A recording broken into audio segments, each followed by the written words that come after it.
welcome back to AniQuest. This is my recap for the anime The Undead Adventurer. If you enjoy my recaps, please think about subscribing. The story begins with an adventurer who's brave and powerful and makes his way through a dungeon. And let me tell you, his jaw practically hits the floor when he comes face to face with this horrifying winged monster. I mean, this thing is straight up terrifying, with a mouth inside of its mouth when screams. Ren has never been so scared in his entire life, and it finally dawns on him that he's not gonna survive this encounter. This giant Dragon Ball looking beast starts heading his way, and he's shaking like a leaf. He can't believe this crap is happening to him, especially when he thought he was gonna achieve his goal of becoming a top-tier mythal-class adventurer. But now that dream's about to get a whole lot harder because this beast chomps down on him with both of its mouths. Sometime later, Ren is shocked to find out that he's somehow still alive. But let me tell you, that shock doesn't even come close to the bone-rattling horror he feels when he realizes he's nothing more than a freaking skeleton.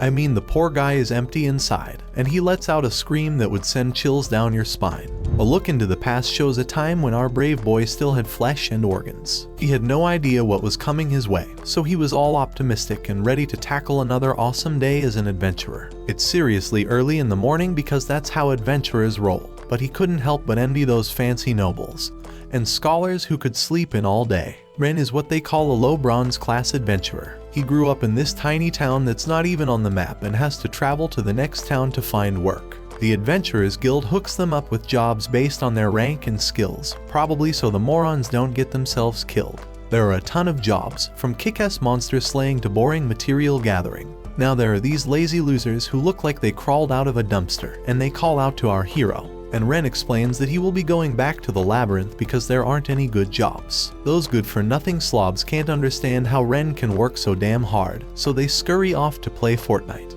Ren explains that while most adventurers like to up and party, he prefers going solo. Why? Because he's just not that good. He's been at this adventuring for 10 years, and he's still stuck at the bronze rank, which is second to last. He makes a living by selling the stuff he collects from those cautious jobs he takes, but he is very frugal. This guy lives a pretty dull life, always trying to be careful, and he tries to be conscious of every move he makes.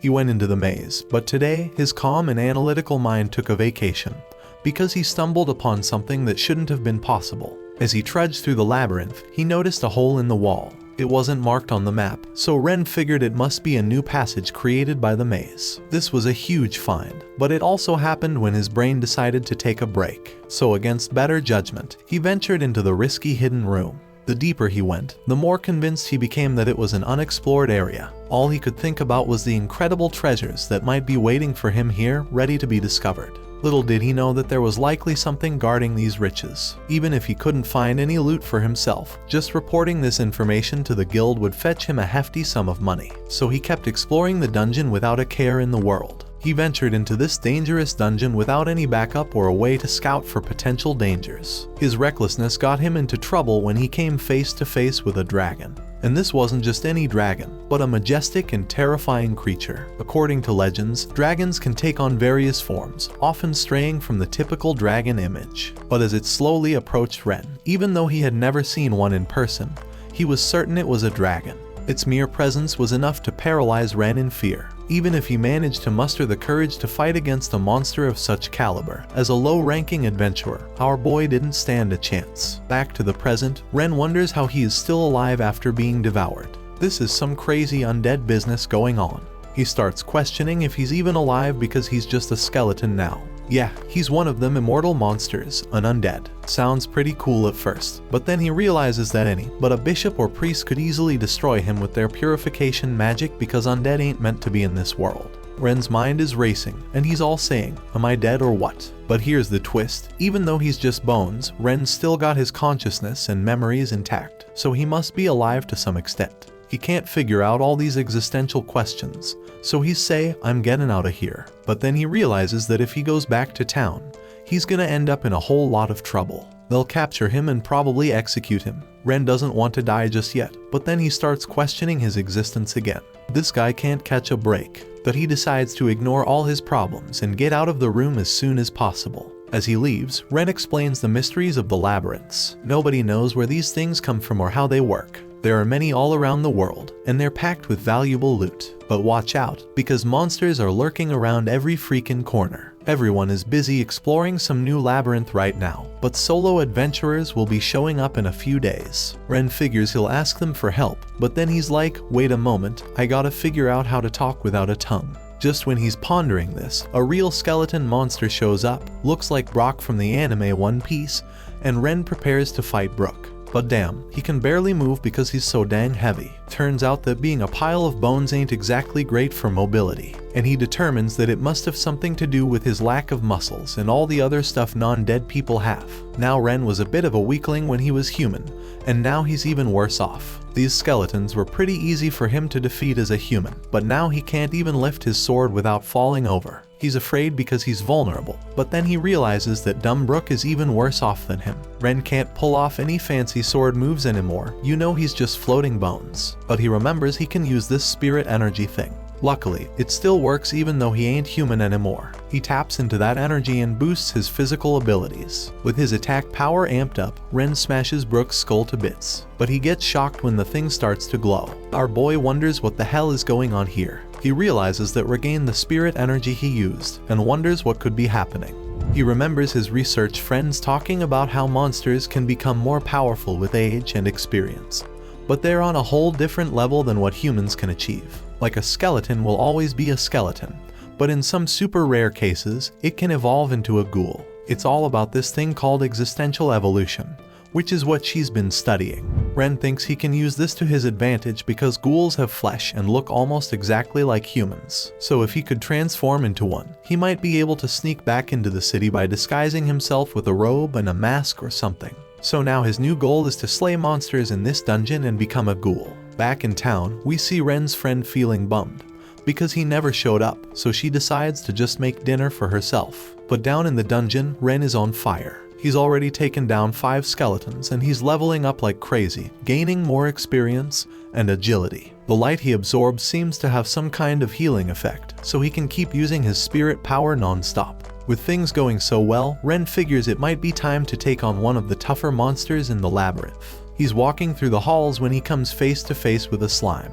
Now slimes are tough cookies because they're resistant to physical attacks, but they're weak against magic. The problem is, Ren ain't exactly a wizard. He doesn't have any offensive magic skills, so he's gotta rely on good old physical attacks. There are 2 ways he can beat the slime. He can either break through the slime's core that is constantly moving around in its squishy body, or just keep pounding it until it can't regenerate anymore. But let me tell you, he's not strong enough to do that normally. He's gotta go all out. The slime starts launching these acid balls at Ren, trying to dissolve him but manages to dodge them. Then he goes in for a strike, and lucky for him, he hits the slime's core and defeats it. He grabs a magic stone as his prize and collects the slime because it's used as a cosmetic to make ugly people less ugly. Back at the guild, there's a receptionist who's asked if she can help a new adventurer find a good party to join.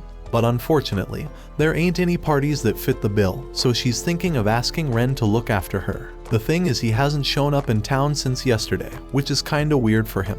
In the maze, Ren explains how he doesn't feel things like sleep or hunger, which is fine because anything he eats would probably just pass through his bones. He's been fighting non-stop, but it's clear that evolving on a deeper level takes a mighty long time. However, his physical abilities have returned, and he can even use mana, which is pretty surprising for an undead like him. Besides healing injuries and illnesses, his divine powers can also purify water and delay the spoiling of food. Ren uses it to make some bread last for 3 more days, hoping that by then he'll have a normal body that needs to eat bread. But for now, he's focused on his goal and thinks about how many monsters he can take on at once. Being a cautious fella, he decides that if he comes across more than 4 monsters, he will run. Encountering more than 5 in this low-level labyrinth would spell the end for him. Ren starts feeling down about his weakness, even after being an adventurer for a solid 10 years and training for 20. He's got spirit energy, mana, and divinity at his disposal. Even the highest ranked adventurers rarely have all 3. But Ren wishes he could have just one strong power. Usually, folks like him who ain't cut out for adventuring would have given up by now. But not Ren. He's been trying every single day, without fail, trying to make it work. He even had that one girl teaching him about monsters and magic. He's been relentlessly pushing himself to achieve his goal of becoming a mythical class adventurer, the highest rank there is, and not even naturally gifted people reach it easily. At that rank, you'll find legends who've saved entire nations. Ren's dead set on becoming one of them, and not even being turned into a skeleton will stop him. As he keeps taking out more skeletons, our boy wonders if he's getting stronger than when he was a human. He eventually deals with another slime with ease and becomes certain that he is getting stronger. Ren gathers some more slime goo, but stops when the light comes out of it. Our boy feels something really weird happening to his body as the energy flows into him, and all his muscles grow back. He's become a ghoul man. He's excited, even though his face can't show it. But now he's got skin again, even if it's all dried up and decaying. But if he keeps at it, he might eventually turn into a vampire, and by then, he'll look just like a regular human. He can go back to his normal life, but for now, having more than just bones means he can talk again, though he's gotta practice to get good at it.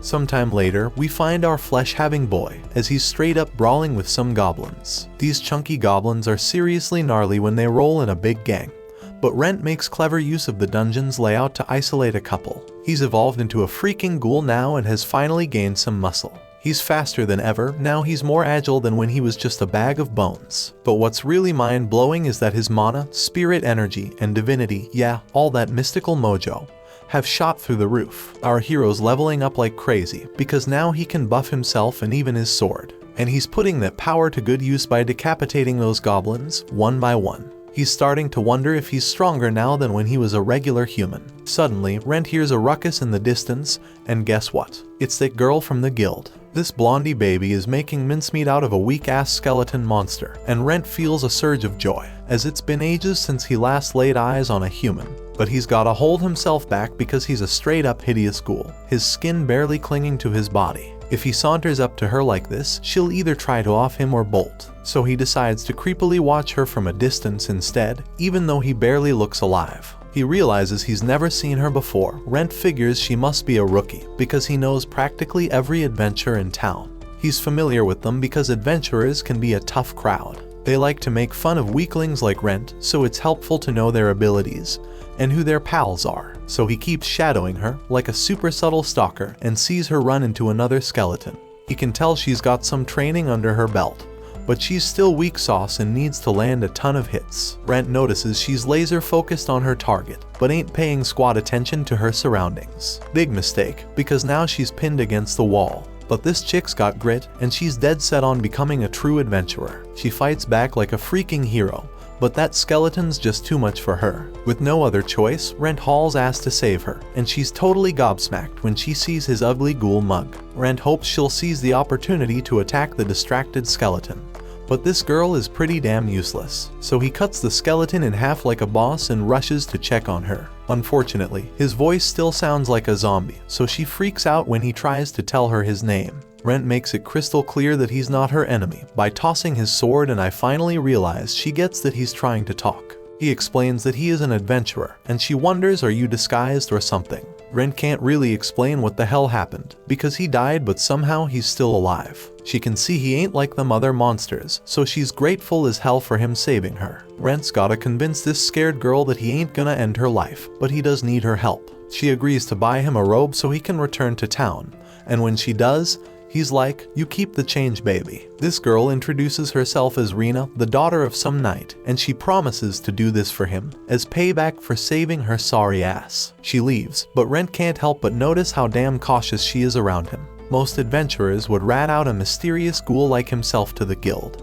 but Rent believes this girl he just met won't betray him. But guess what? She hauls ass straight to the guild as soon as she gets to town. The guild lady from before is all worried about her, and Rena spilled that she's got an urgent question to ask. Back in the dungeon, Rent's kicking slime ass left and right. He finally realizes he's way stronger now than when he was all human. Not only that, his body moves exactly how he wants it to. Rent smashes another slime by hitting its core, and he starts wondering if his eyesight's getting better too. He figures it's some kinda combat intuition that you can't learn from training or books. It's ironic as hell that he only got the power he always wanted after ending up in this disgusting corpse body. And just when he least expects it, Rena pops back up. Rent's gotta reassure her that he ain't just some other ghoul lurking around her. He explains that ghouls don't show up on the early dungeon levels like this. She can tell he's gotten a bit smoother with his words, and our boy's like, yeah, been practicing my speech game, baby. Rena comes through with some fresh clothes, but she gets all jumpy when she tries to hand him the leftover cash. She apologizes for still being terrified of him because it's terrifying.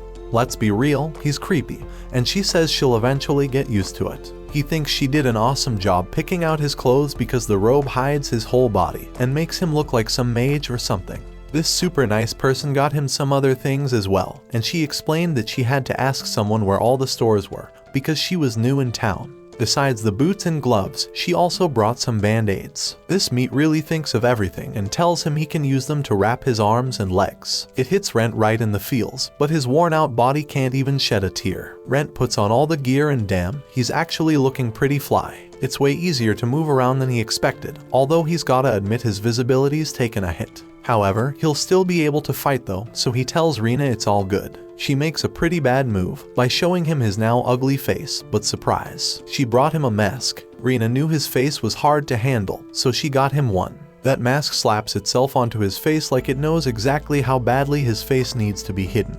And Rent's freaking out because that thing won't come off. They both start panicking and this clueless girl's like, well, now that I think of it, that shop did seem kinda sketchy. It wasn't one of the shops her friend told her about, but she bought it because it was dirt cheap, only cost her 3 measly copper coins. But she swears she checked it for curses. Nothing happened when she touched it. But Rent figured that mask must have a curse that kicks in once it's on your face. Rina's mind is blown when she sees Rent can use divine powers, and he's wondering if he can break the curse now that he's got more divinity. Sadly, he runs out of juice, so she says sorry. Rent explains that the mask reacted to his divine mojo, so all he's gotta do is save up some cash and ask a badass cleric to break the curse. He tries to comfort her, but then he remembers he's a freaking monster and takes a step back. But Rina stops him dead in his tracks because she's finally realized that Rent ain't no evil dude. She says she ain't scared anymore, but damn, she's still trembling like crazy. Rent tells her she doesn't gotta force herself and that she can take her sweet time getting used to him being a rotting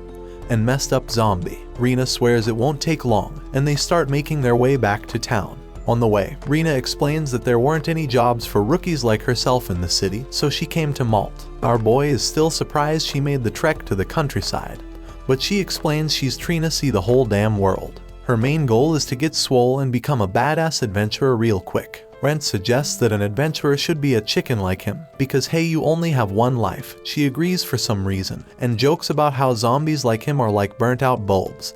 This is rare. So they both crack up like it's the funniest thing ever. When they roll up in Malt, Rent points out that he's known by a bunch of folks there, so if he flashes his ID, they'll smell something fishy. They decide to use another entrance, and Rent thanks his new buddy, saying he wouldn't have made it this far without her. She acts all nonchalant, but he spills that he's a freaking monster, and if she helps him sneak into town, she could end up in deep shit, losing her adventurer's license. But this girl's got determination. She explains that if it wasn't for him, she'd be 6 feet under. That skeleton would have done her in. So risking her life for him this one time is no biggie. At the west entrance, they confirm their identities as adventurers, but one of the guards has a problem with Rent's freaky appearance. Things get hella tense as they demand Rent take off his mask. Brilliantly, Rina steps in and spins this tale about the mask being cursed, impossible to remove. She adds that his voice got all messed up because of a monster attack, and Rent shows them his messed up ear as proof. Rina tells them he bought the mask to hide his gnarly scars, but turns out it's cursed as hell.